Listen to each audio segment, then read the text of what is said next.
Why are there relationships that make us believe they are destiny, when in truth they are the soul's most brutal test? Why do some people make us feel as if we've been waiting for them all our lives, only to be the ones who push us into the deepest abyss within ourselves? And why is the same fire that melts us in love also the one that burns away the last remnants of our innocence? For the empath, the encounter with the narcissist rarely begins with caution. It begins like a miracle, a glance, a smile, a feeling beyond logic, as if your soul suddenly recognizes someone it has known for lifetimes. Every cell in your body whispers, "This is it. This is the one." They make you feel seen, understood, exalted. They say the words you've always longed to hear. They paint a flawless picture of pure love, and you believe it because it touches the most forgotten part of your heart. But then, like an ancient ritual of the soul, the miracle begins to dissolve. What once seemed like light reveals itself to be merely the reflection of a mirror polished by darkness. You begin to notice oddities in their gestures, silences that shrink your spirit, emotional tides that no longer belong to you. And soon you find yourself wondering, how can one person make you feel both saved and destroyed at the same time? That is the moment when the illusion of destiny collapses, revealing the painful truth Carl Jung once described. What we call fate is actually the manifestation of our own unhealed unconscious. The narcissist is not your twin flame, they are the mirror of your shadow. They were sent not to complete you, but to burn down every illusion you've held about love, worth, and yourself. And only when the ashes settle can your soul finally see the real flame, not one that comes from another, but from the heart that has walked through its own darkness. When we look back, we realize that no encounter in life is ever random.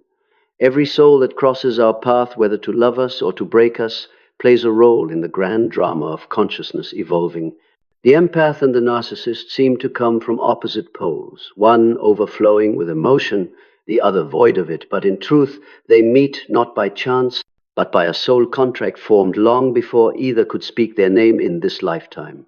That contract isn't written in words, but in unfinished energy, unhealed wounds, incomplete lessons, fragments of the soul still waiting to be illuminated. When two souls collide, that contract activates, and the play begins.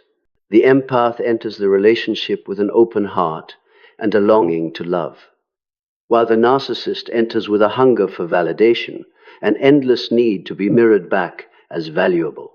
On a soul level, they are not enemies but catalysts for awakening. The narcissist doesn't arrive to love you, they arrive to awaken you. They are the dark mirror of the soul, reflecting all that you have not yet dared to face. If a true twin flame helps you expand your heart, guiding you into deeper harmony and inner peace, the narcissist takes you in the opposite direction. They force you to confront fear, lack, and the emotional dependency patterns you thought you had already transcended. A twin flame makes you feel unconditionally understood, a calm connection as natural as breathing, where you can simply be. The narcissist, however, makes you feel that you must earn your worth. They make you love until you are exhausted, care until you disappear, endure until you lose yourself. The twin flame deepens your friendship with yourself. The narcissist shows you how profoundly you have betrayed yourself just to keep love alive. Through Jung's lens, these are two kinds of mirrors, the mirror of the soul and the mirror of the ego. The mirror of the soul expands you. You feel peaceful, clear, nourished. The mirror of the ego contracts you. It magnifies your lack, triggers your fear of abandonment, and makes you strive endlessly to deserve love. In a narcissistic relationship, you don't love them. You love the feeling of being seen through them. They reflect back the part of you that still longs to be chosen, validated, and loved in the way you never were. The mechanism of this relationship is painfully logical. The empath believes love heals everything, while the narcissist believes love is supply. When these two beliefs meet, they create the illusion of destiny because they fit perfectly, like lock and key. The empath gives, the narcissist takes. The empath endures, the narcissist controls. And because the body senses energy before the mind understands it, from that moment you are pulled into a biological and psychological vortex, dopamine, adrenaline, cortisol, neurochemical storms that make you think you're addicted to love when in truth you're addicted to chaos. A true twin flame calms your nervous system, your heartbeat steadies, your sleep deepens, your inner dialogue softens. But the narcissist keeps your body in a permanent state of alarm. Rapid heartbeat, shallow breath, a tight stomach, and endless spirals of why. Do they love me? What did I do wrong? The body doesn't lie. It knows who brings peace and who disconnects you from yourself. On a soul level, this is the dark night of the soul, the phase where all false light must fade so the real light can emerge. The narcissist is the fire of that initiation. They burn away everything in you that no longer fits, the weak boundaries, the false beliefs, the ego fragments still dependent on others for worth. They push you into darkness so that when there's nothing left to cling to, you are forced to hear the voice of your soul again, the voice long buried beneath the noise of expectation, fear, and sacrifice. A twin flame expands you. A narcissist dissects your soul. They don't bring gentle love, they bring the fire of purification. And through that fire, you learn what no doctrine could teach, that true love doesn't save you by melting you into another, but by dissolving every illusion you've ever held. Thus, the narcissist is not your destiny. They are the initiation that allows you to transcend destiny itself. They come not to stay, but to end an old cycle, the cycle where you had to prove your worth through self-sacrifice. They are the mirror sent to show what within you still sleeps. If a twin flame makes you feel we are one, without losing I am, the narcissist makes you believe without them I am nothing, until you rise and prove the opposite. And when you truly do, when you choose peace over chaos, self-respect over rescue, stillness over pleading, the lesson ends. The mirror shatters, the illusion fades. You do not win against them, you win yourself. And in that moment your soul steps out of the darkness, not seeking the twin flame outside anymore, because you've become the flame within. Once the mirror is activated, the empath's soul enters the alchemical stage where light and shadow collide, not to destroy, but to create a higher awareness. Jung called this phase nigredo, the blackening of the soul, when all old structures collapse and the self begins to dissolve from its own illusions. It's the moment you no longer know who you are or what is true. Everything that once defined you, love, worth, meaning, lies in pieces. Yet, amidst the ashes, a new flame flickers, the flame of awareness. When you were in the narcissist's arms, you lived in reflection. When you leave, you step into self-recognition. It's not a gentle process, it's inner alchemy. The narcissist's fire is the universe's crucible, burning not to punish, but to transform you from raw ore into pure gold, to separate the real from the false, the soul from the ego. They destroy your belief that love is fusion, so that you can learn that love is presence. Through the pain, the empath begins to see the truth. That all along, they didn't truly love the other person. They loved the version of themselves reflected through that person. When the reflection fades, you don't lose love, you lose illusion. But to the ego, losing illusion feels like dying, because its entire existence depends on someone else confirming you exist. That's why this phase feels like a psychological death. No blood, no scream, just the cold emptiness of a soul passing through its final agony. And then, in that silence, something miraculous happens. You begin to hear a fragile but steady whisper from within. I am still here. That is your true soul, the part that never left, only hidden under the dust of expectations, fears, and savior fantasies. Now, with no one left to blame or save, you must turn inward. And that's where the real journey begins. The narcissist, unconsciously, becomes the guide for that transformation. They force you to realize that no one can save you but yourself, and no love can be whole when built upon one-sided sacrifice. They teach what gentle comfort never could, that sometimes to truly awaken, you must lose everything. They are the antithesis your soul required for growth, the darkness your inner light had to confront to learn how to shine from within. On a deeper level, this is the alchemical mechanism of the universe itself. Light is not born from peace, it's forged in fire. Gold doesn't appear by chance, it's purified by heat.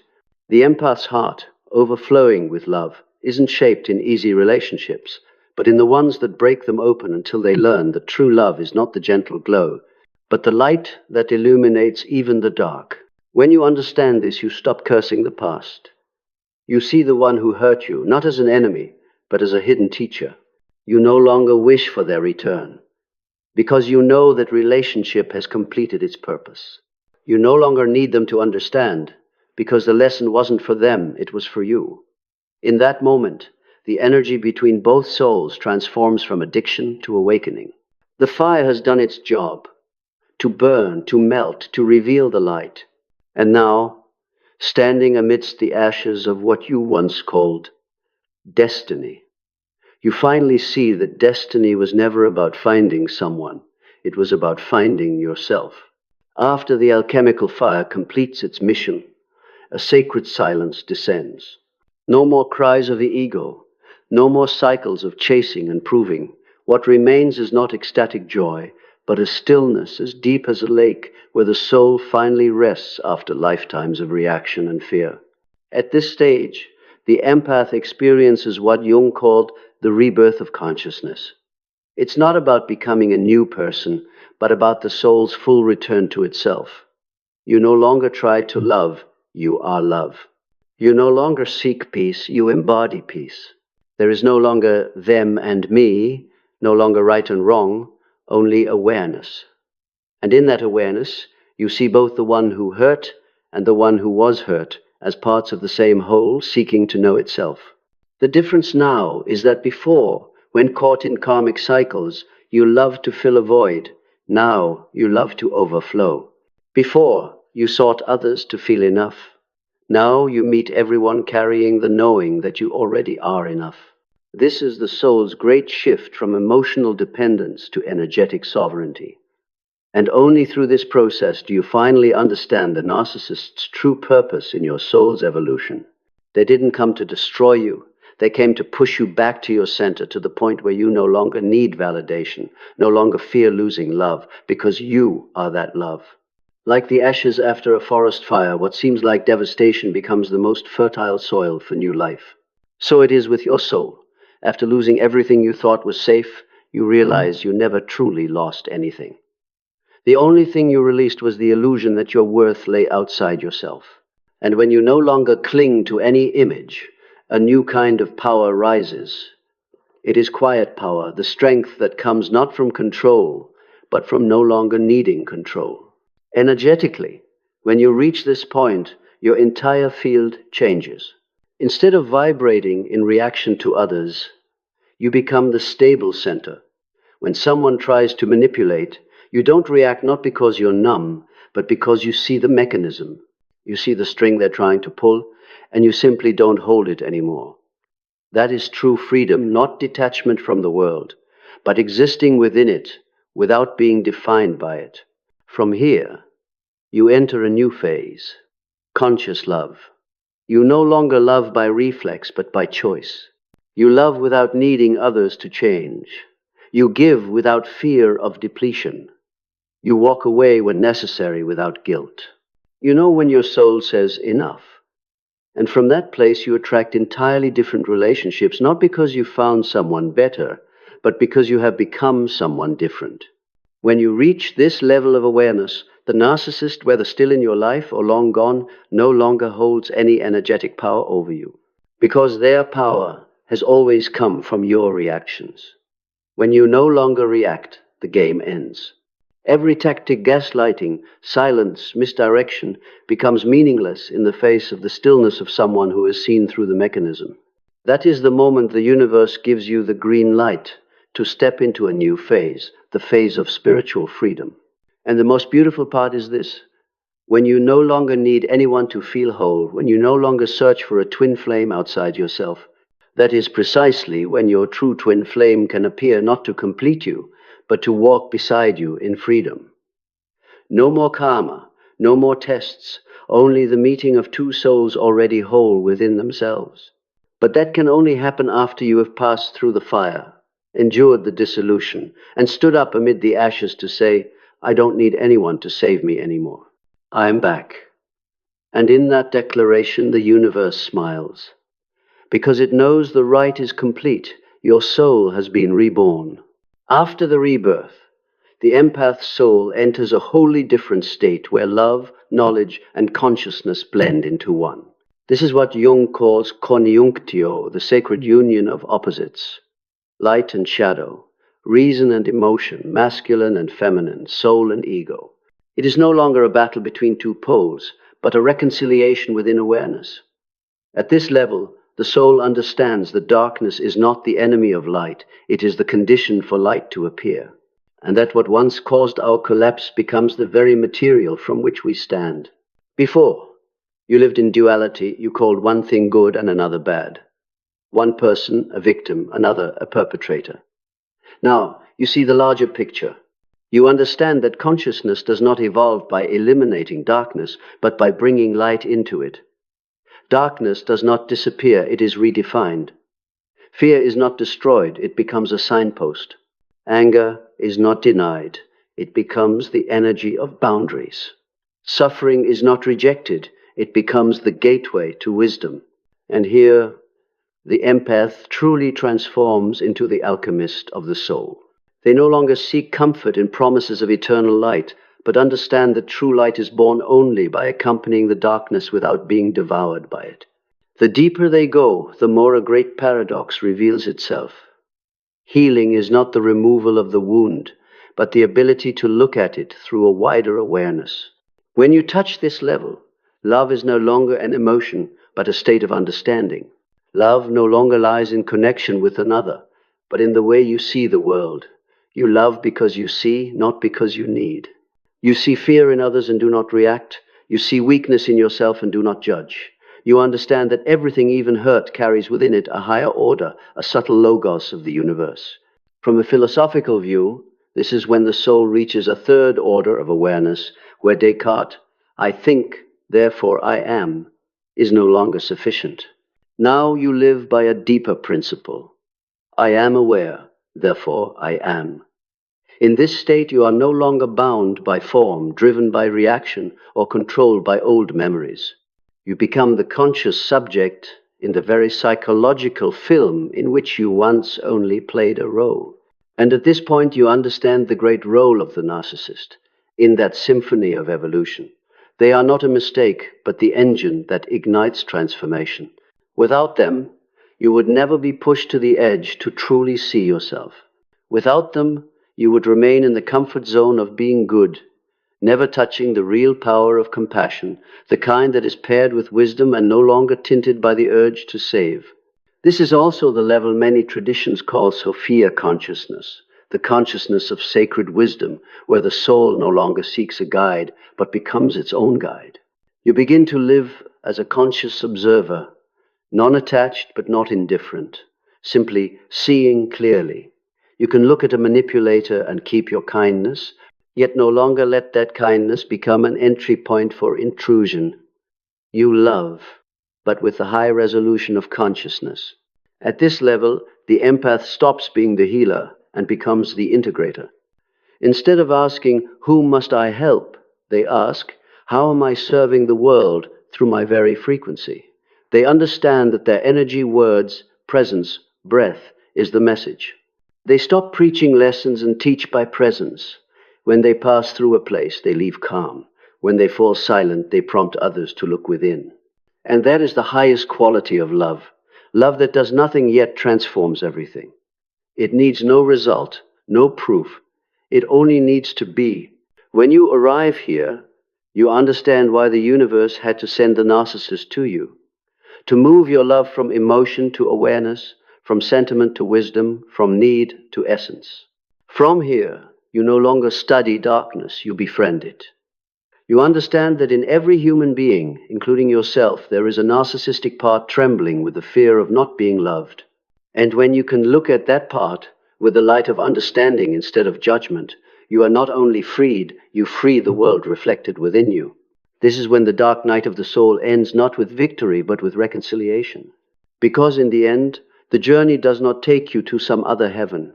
It brings you back to the center where soul and shadow shake hands, and awareness becomes everlasting light. And when the soul reaches this state, something miraculous happens. All dualities dissolve. You no longer see a difference between the one who brought light and the one who brought darkness, between the one who awakened you through love and the one who awakened you through pain. At this level of consciousness, the twin flame and the narcissistic mirror are one not because their behaviors are the same, but because both serve the same sole purpose, to lead you back to yourself. Seen through the ego's eyes, the twin flame is the part you crave, and the narcissist is the part you fear. But once your awareness has expanded, you understand that nothing is superfluous in awakening. Love and pain are simply two ways the universe teaches the same lesson, that no one can grant you wholeness except you. At the deepest level of awareness, the twin flame and the narcissist differ only in vibrational intensity, not in the nature of energy. One reflects the light already integrated within you. The other reflects the unseen shadow. One makes you expand, the other makes you dissolve. But both are your reflections. Without light, you wouldn't know how far you've come. Without darkness, you wouldn't know how strong your light is. And then you realize the universe doesn't send you the right or wrong person. It sends you yourself in different forms. The one you call twin flame does not come from outside, but is the expression of the completeness already within you. The one you call narcissist is not against you, but the personified part of your unconscious demanding to be healed. When awareness has merged with the soul, you no longer wish to split the world into two halves, one lovable and one detestable. You see God in both. You see the same flame in the eyes of the lover and in the eyes of the betrayer. You understand that light has no enemies. It only has darkness to illuminate. This is the level mystics call the third view. Not the view of the heart, blind love, nor the view of the mind, judgment, classification, but the view of the soul that has risen above both. From there, twin flame and narcissist are simply two different vehicles guiding you back to the center of awareness. One teaches you to love without clinging. The other teaches you to lose without collapsing. One teaches you to open. The other teaches you to close boundaries. Both teach you the art of sacred balance. And when you understand this, a strange kind of gratitude arises, not the easy kind, but the gratitude that comes from soul knowledge. You are grateful to the one who broke you, because without them you would never have found such depths within yourself. You are grateful to both the twin flame and the narcissist, for in the end both are just two arms of God leading you back to the center. From that moment you no longer ask, who are they in my journey? But who am I when I meet them? And the answer arrives like a gentle breeze. I am the observer, the light, the awareness dreaming of itself. When you see this, there is nothing left to forgive and nothing left to blame. For forgiveness is only needed while we still separate victim from perpetrator. At the level of the soul, there is only awareness. Everything is experience waves, carrying consciousness back to the ocean of itself. That is when the twin flame and the narcissist's mirror become one not, this one right, that one wrong, but two forms of the same sacred guidance. One lights you through love, the other awakens you through fire. And at last you understand, no flame is wrong if it makes your soul shine brighter. By now, the journey is no longer about love, nor about healing or confronting shadow. It is about awareness, what stands above both. When the soul has learned the lesson of polarity, it steps into a higher plane where there is no separation between the experiencer and the experience. Here, love is no longer an act, but an essence. No longer a feeling, but a state of being. You do not love anyone. You are love observing itself in countless forms. At this level, you no longer live to achieve anything, you live to be present. Whatever occurs, joy or sorrow, becomes a vehicle for awareness. Anger is no longer judged as negative. It is simply a current of energy finding meaning. Fear is no longer an enemy. It is a signal pointing to where light has yet to reach. You look at the world, others, and yourself not through moral or emotional lenses, but through the lens of a being that knows itself. This is when the soul understands that nothing needs to be changed anymore. Everything, however distorted, is unfolding exactly according to the order of the universe. All that once caused you suffering is now a note in the symphony of evolution, and you, as the listener, need not control the melody. You only need to listen. When awareness reaches this point, everything you once tried to understand falls silent. Wisdom is no longer words. It becomes pure intuition, like clear water reflecting the sky without a ripple. And here you see clearly: twin flame, narcissist, empath, shadow, light, all are symbols of one movement only, consciousness expanding through experience. Seeing this, you no longer need to analyze, because everything is already understood without explanation. This gaze is not cold. It is full of compassion. You do not forgive anyone, because there is no one left to forgive. You do not seek someone to love, because love has become the very atmosphere you breathe. This is the place mystics call unio mystica, the point of union where the soul dissolves into its source, and there is no boundary between the individual and the universe. Here, you live an ordinary life. You still eat, speak, and work, but every act carries the frequency of awareness. When you speak, your words no longer aim to prove anything, but to reveal what already is. When you love, your love is no longer directed at an object. It radiates like light, quiet, steady, unconditional. From a philosophical angle, this is the shift from cogito ergo sum, I think, therefore I am, to amo ergo sum, I love, therefore I am. But love here is no longer a human emotion. It is the energy of awareness, the force that keeps everything in being. Seeing with this awareness, you become the one who sees without getting entangled in what is seen. You still meet pain, but you no longer identify with it. You still meet darkness, but darkness is now only another form of light at rest. And perhaps this is the most beautiful paradox of awakening. You realize that everything you once resisted was God in another guise. The twin flame, the narcissist, and you all are part of a wondrous play of consciousness seeking to recognize itself through myriad forms. Love is no longer a thread connecting two people, but the ocean in which all souls are waves. Thus, when you reach this level, you no longer ask, "Who is my true twin flame?" You smile and answer in silence, "All is me," in different forms. And that smile, peaceful, needing no explanation, no assertion, is the sign that your soul is completely free. You no longer need to seek the light. You have become the light. And the world, with every breath, is now an endless mirror, reflecting your presence, reflecting primordial love, reflecting awareness come home.